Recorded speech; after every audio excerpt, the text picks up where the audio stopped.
this area has the largest Japanese population outside of Japan in the whole world, right here in Sao Paulo. And I thought, you know what, we're gonna walk around here and we're gonna speak to people in Japanese. How about that? Let's see what happens. It looks so Japanese. You can see it in their face.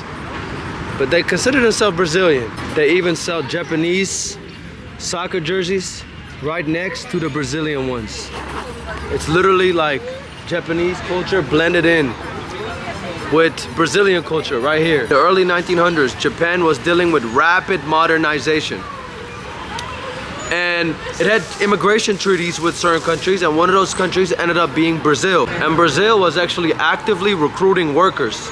And it happened to be that the workers that they ended up recruiting were all Japanese. In the 1920s and 30s, a lot of those Japanese workers that initially came here and became farmers, because that's what they came here to do, farming work, ended up moving to Sao Paulo.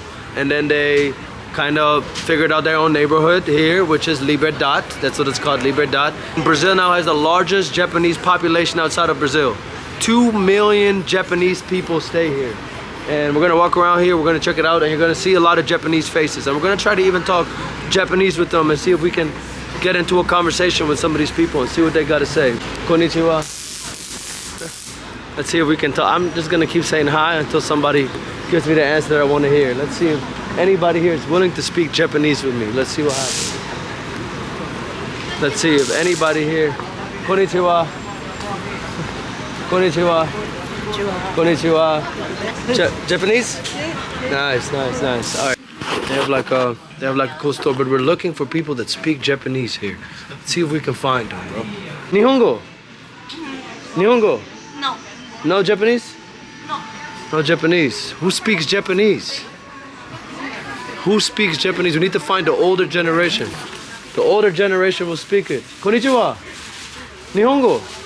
I'm checking out the city. I'm looking for the Japanese culture. But at the end of the day, you have everything here. Everything you could think of happens here. Some guy's getting arrested in the back of me right there. That's crazy. Shit happens down here. This is Sao Paulo, Brazil. Gotta be careful. Here in a abandoned Japanese park, we have a statue of Unpei Hirano. And his statue was placed here because he was the leader of the first settlement, the first batch of immigrants that came to Brazil in the early 1900s. He came here in 1915, and you can find his statue here in the Japanese part of Liberdade in Sao Paulo, Brazil. And it's an abandoned Japanese park. There's nothing here. The water is gone, but I guess it was supposed to be like a Japanese garden. The abandoned Japanese park. One day, a long time ago in the 1970s when this park was opened, which I just showed you the memorial of it, this place was bustling with fountains and birds and water and bridges. And now it has become abandoned. Nihongo? Nihongo?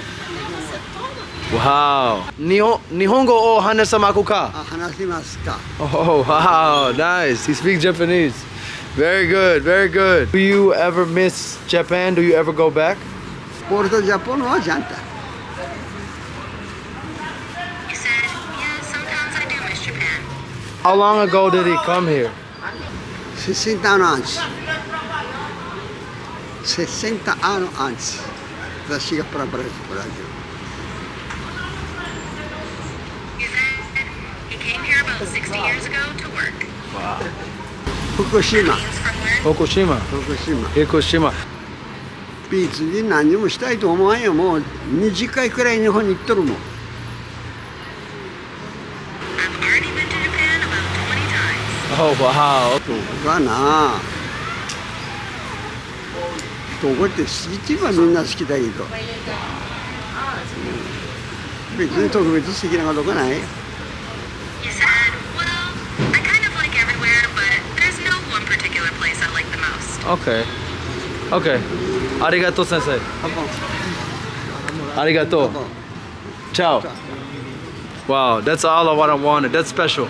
Came here 60 years ago. Can you imagine this? I'm here at this crazy marketplace. And I had pulled out my camera, and some police officer tapped my shoulder and said, put it away. They said there's a lot of criminality going on here. But I was able to buy this Brazil jacket for about $35. I think it's really fire actually. So I'm just figuring it out. Honestly, Sao Paulo is a little boring. It's a little boring. I mean, you can tell that Rio de Janeiro is the postcard of Brazil and not Sao Paulo. But behind me here you have a beautiful church. It's pretty big, let me show you.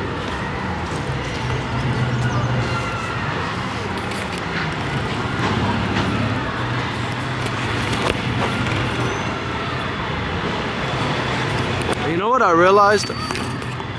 You know what I realized about Brazil, bro? The churches are always open. Like, they're always open. I don't know if that's a Brazilian thing, but I love it though. Like, I think it's good. I think it's a good thing, but they're always open, bro. Like, literally last night, next to where I stay is a church. It's open at like 10 p.m. There's people inside. I'm like, wow. In like Western countries, the church closes, but here it's always open. I'm trying to figure out what I should do next. If I should go to Rio de Janeiro, because my friends there invited me, or I'm going to Panama, or I'm going to Medellin. I don't know, I'm figuring it out, bro. The area that I'm in right now, which is actually, I was just gonna say that. I felt like Sao Paulo, or at least the Paulista area of Sao Paulo, it lags identity. I think it lacks identity. Like, I hate cities that lack identity. But right now I'm in old Sao Paulo, and you can see by the buildings, by the way it looks, it looks like the colonial Brazil. It looks like the colonial days. It has identity, and I love that. I hate concrete, glass, tall buildings. To me, those buildings are trash. I love seeing authentic stuff. So this is pretty cool. What I decided to walk inside this church.